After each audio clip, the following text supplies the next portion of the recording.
E levantou-se um novo rei sobre o Egito, que não conhecera a José. A geografia bíblica, ela não só fala hoje da parte geográfica, descrevendo a terra, mas também a sua cultura, sua linhagem, seus costumes. E a geografia bíblica, ela conta que o faraó que tinha naquela época não era um faraó egípcio, era um faraó Ixo, que era o Ixo, eram povos nômades, oriundos dos desertos, que conquistaram naquela época o Egito e tomaram o título de faraó. E quando José entrou no Egito, o faraó que existia lá era o faraó Ixo. Com o tempo, houve uma tentativa de retomar o Egito e foram retomados. E subiu o faraó egípcio agora. E esse faraó não conhecia a José e nem sua história do que ele fez. Versículo 9.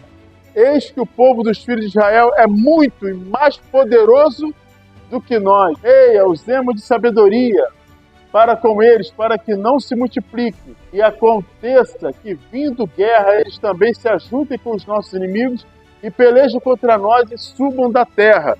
Ou seja, eles tinham medo que numa investida de um inimigo, os judeus se aproveitassem para sair da escravidão, se juntassem aos povos inimigos, aliando-se e derrotando o Egito para poder se pôr em liberdade. Puseram sobre eles maiorais de tributos para os afligirem com suas cargas, porque edificaram a Faraó cidades, armazéns, Pitom e Ramsés. Ele começou a fazer o que com o povo de Israel?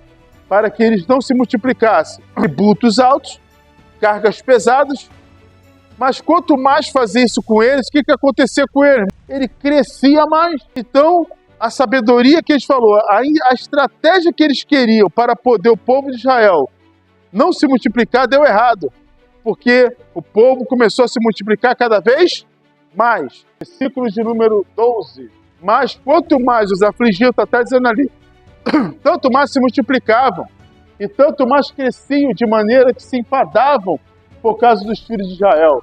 E os egípcios faziam servir os filhos de Israel com dureza, assim que eles fizeram amargar a vida com dura servidão, em barro e em tijolos, e com todo o trabalho no campo, com todo o seu serviço, em que os obrigavam com dureza. O rei do Egito falou às parteiras das hebreias, das quais o nome de uma era Sifrá e o da outra Puá, e disse, quando ajudardes a dar à luz as hebreias e as virdes sobre os assentos, se for filho, matai-o, mas se for filha, então que viva. Então arrumou outra estratégia, matar os meninos na hora do parto. Nasceu, é menino, decepava. Só que nós vamos ver que elas não acataram essa ordem aí. As parteiras, porém, temeram a Deus e não fizeram como o rei do Egito lhe dissera. Antes conservavam os meninos com vida. Deus está no controle de tudo, né? Elas já começaram a sentir o temor de Deus e falaram, não vamos fazer isso, não vamos matar os meninos. E possivelmente essas duas deveriam ser como se fosse uma líder de um bando de parteiras.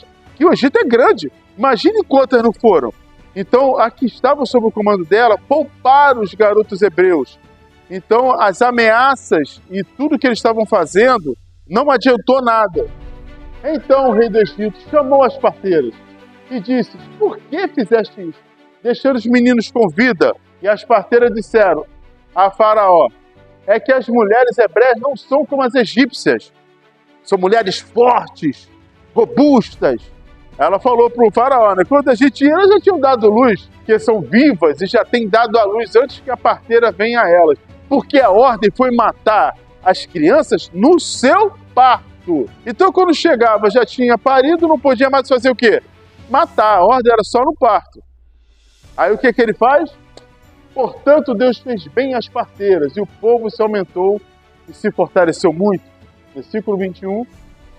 E aconteceu que, como as parteiras temeram a Deus, ele estabeleceu-lhes casas. Então ordenou o faraó a todo o seu povo, dizendo, a todos os filhos que nasceram, lançareis no rio, mas a todas as filhas guardareis com vida.